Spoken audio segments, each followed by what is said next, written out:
Live. Millions of you watched the Super Bowl last night, but some non-football fanatics really only tune in for one thing, right? It's the commercials. And as much fun as it is to watch those commercials, can you imagine being in one? Well, one of our next guests knows exactly how it feels. We have local actor Mike Rylander here today, and he's no stranger to creating high-powered ad campaigns. He helped create the first Super Bowl commercial for Staples Office Supply. We want to welcome advertising specialist and creative director Bryan Michurski. Thanks for being with us, you guys. Yeah, we appreciate it. Okay, Mike, I got to start with you.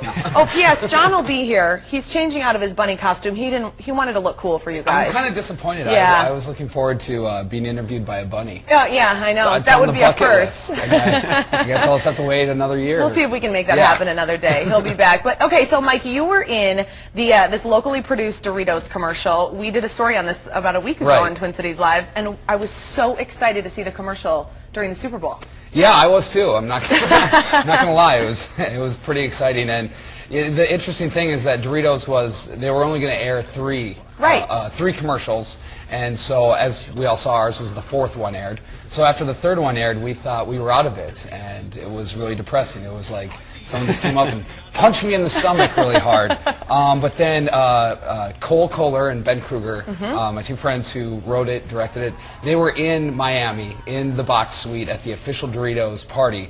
And Doritos took away their cell phones like early on in the day, so they couldn't have any communication with the outside world. Tricky. So all of a sudden I get a text message from Cole that says they're airing a fourth, which means if he even had his phone, it's because Doritos gave back. And then Ben called and they're like, yeah, it's not ours for sure, but they're airing a fourth.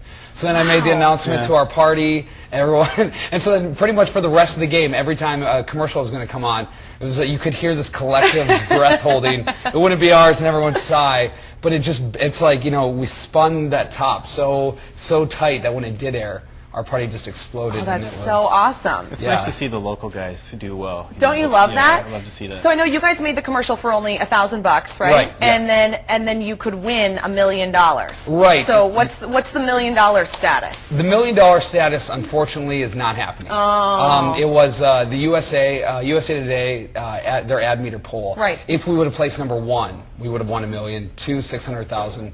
3, 400,000, and actually you guys came in 17th. We came in 17th on the ad meter poll, which for when we aired, I guess is incredible. Pretty much to make top 20, traditionally you have to air in the first half. So just placing how we did, where we aired, really good. That's great. Okay, well we did talk to Ben, who was one of the creators of the commercial, as he was heading back to Miami this afternoon, and again they were very surprised to see their commercial make the cut. So listen to what he has to say. We're at the Super Bowl. The 3 Doritos spots aired, and we weren't one of them, so we thought we had lost. And then they said, you know, we wouldn't be Doritos if we didn't push the envelope a little bit. We paid for a 4th spot, but we don't know where it's going to be. Finally, 3 minutes before the end of the game, Snack Attack Samurai plays, and then we went from the lowest low to the highest high, and we're running around. It was exhausting, but it was an amazing experience. Just wanted to thank all the Twin Cities Live listeners and viewers for voting for us too. That was a huge help, so thank you to everybody out there. Well, Ben Kruger, we will take that credit. The viewers. Hey everybody. You made it back. Look better? Yeah, looking good. No more bunny costume. Sorry you couldn't interview the bunny. So, Bryan, we want to talk about your picks because you're the ad guy. You know what he's got his favorites and his least favorites. Yep. I know your favorite one was the Bridgestone My whale. favorite was the Bridgestone, and I think, you know, because I am a fan of the movie The Hangover, so it falls into my demographic. That had a spot where the 3 guys were trying to return a killer whale into the ocean by driving off to the end of the pier, and it was smart. It was funny. It was still a pretty good visual gag. Yeah.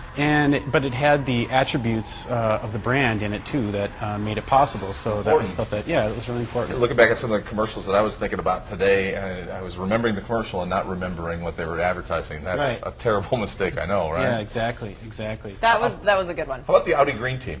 The Audi Green Team was also one of my favorites. I thought that was really funny. The whole idea that you know, you could be arrested for minor infractions like using a plastic bag instead of a paper bag, or getting arrested for using the wrong kind of light bulb or throwing away something. But it was still the Green Police, and it was still funny, and but it was relevant, you know, to people sitting at home because we've all done those things, but it still made sense for the brand. Okay, a couple that you weren't a huge fan of, the E-Trade, the baby thing. I'd like to see the babies go away. I'm just really tired of seeing the babies. I just don't get it anymore. It's kind of an old joke, but I know it's really popular. It still, you know, ranks up there in the ad meter, but it's one of those, and as an advertising guy, I'd like to see go away. Mike, when you were watching these other commercials, not knowing if yours was going to play, were you even caring what these other commercials were like? Well, it's funny. I was telling Brian this before we came out.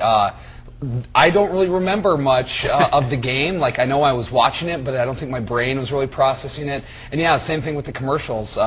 Every once in a while, I would be able to enjoy them, but not very often. Not really. Focused on yourself. Like my brain was seeing everything. It's just no processing. Tunnel vision. There's one more company that really hasn't changed much, and that's GoDaddy, right? Yeah, GoDaddy, I think, is just you know, they continue to do the cheap joke and trying to you know, provocatively make people go to their website to see the other ads or to see the ad that was rejected, and it's just an old bit. I think it's sexist. I think it's just kind of lowbrow. I was so happy to see that you didn't like that one. I kind of sense that too, because you know, the party we were at, that there were a lot of guys, and there was not a single comment after that. There wasn't like, hey, you gotta go. Not to even that. the guys weren't even into it. Yeah, they were like, Okay. I've never been a big fan of GoDaddy's their angle on that, and I actually did go to the website. One time I was like, okay, You're still let down. You're like, it was purely for research purposes. Yeah. No, but I was curious, like, what is this too hot? And I watched, and it's like, that's really, why don't get it. Yeah. Right? Yeah. I think they need to smarten up and try something new. Especially if they're web people. Like, web people are smart people. Right. You know? Well, and they're supposed to be on the cutting edge. They're supposed to be doing something fresh, and they keep bringing back the same old joke. Yeah, not at all. Oh. Thanks so much. Thanks. I do have to ask you, Mike, do you get a lifetime supply of Doritos, or what's happening? I should. Yeah, that's a great idea. Is Doritos watching? I'll take them. Just don't take them from Tim. That's a bad idea. Yeah, never take them from Tim. Thanks a lot, you guys. Thank you. And hey, Brian has more of his favorite commercials from last night's Super Bowl. We put them on our website, so just go to KSTP.com and click on Twin Cities Live if you want to relive it all. You can.